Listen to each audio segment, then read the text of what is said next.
to the How to Live in Denmark podcast. I'm Kaysander Mellish. I've referred to the Danish year before on this podcast. It's a series of events that are simply expected to happen every year in Denmark.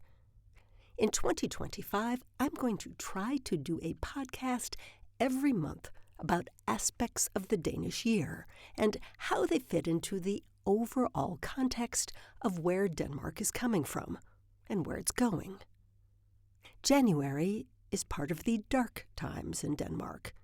Usually the sun comes up around 8:30 and it's gone by 4:30.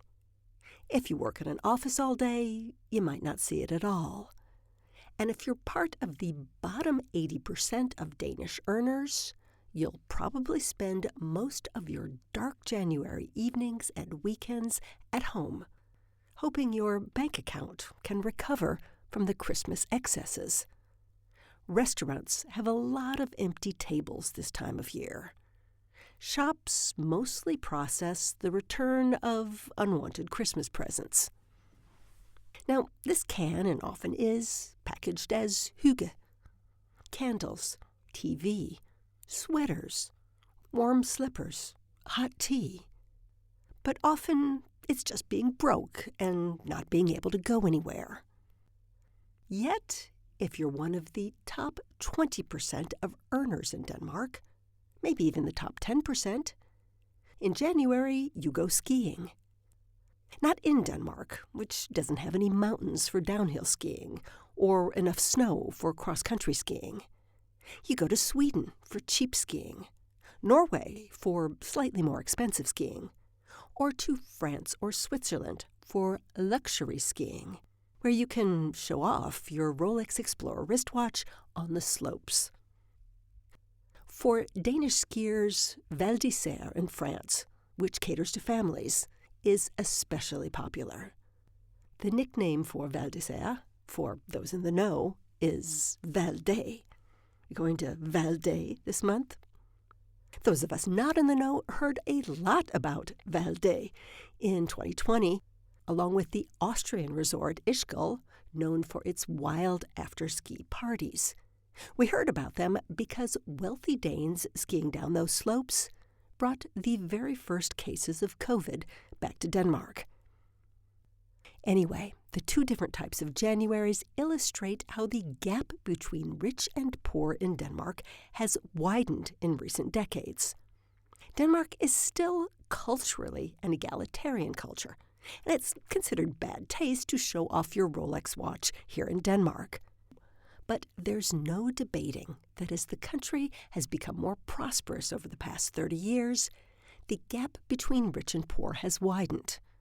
It's evident on Reddit, where Danes share their salary slips so you can see what other people are making, in a forum called DK Lønseddel. I will link to it at howtoliveindenmark.com. In the forum, you can see the difference between a medical engineer bringing home 80,000 kroner a month and a healthcare worker bringing home 20,000 kroner a month. The gap between rich and poor is also evident in the popularity of private services that compete with the public services that everyone pays for with taxes. More and more Danish parents skip the tax-funded folkeskole and send their children to private schools. About 1 out of 6 children nationally and 1 out of 4 in Copenhagen go to private schools. Private medical insurance, which pays for private doctors and private clinics, is increasingly popular. This private insurance offers quicker access to treatment than the public sector, in particular for non-emergency health needs, like a sports injury or cataracts. It also pays for counseling, addiction treatment, and other types of psychotherapy that can require a wait, sometimes a long wait, from the public health service. Economists can also see Denmark becoming more unequal. The Gini coefficient measures economic inequality in a country. 100 is maximum inequality, and 0 is perfect equality. In the late 1980s, the Gini coefficient in Denmark was 22. Now it is 30.6, according to Denmark's official statistics agency. That compares to 32 for the United Kingdom, 41 for the USA, and 52 for Brazil. So Denmark is more equal than those places, but less equal than it used to be. Part of the reason is soaring real estate prices. A house near Copenhagen that might have been 7,000 kroner a square meter in 1995 is now 57,000 kroner a square meter, according to the Association of Danish Mortgage Banks. That's a lot of wealth you've acquired if you bought at the right time. Denmark's social democratic government has also been loosening the topskat, or top tax. These are extra taxes paid by people who make over 600,000 Danish crowns a year, roughly $80,000 US per year.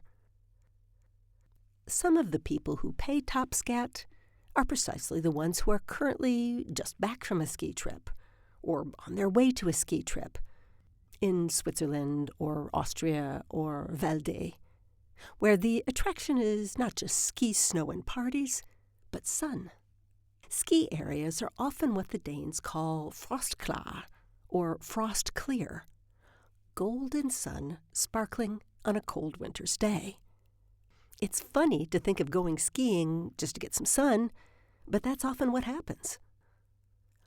For the bottom 80% of earners in Denmark, solariums are very popular this time of year.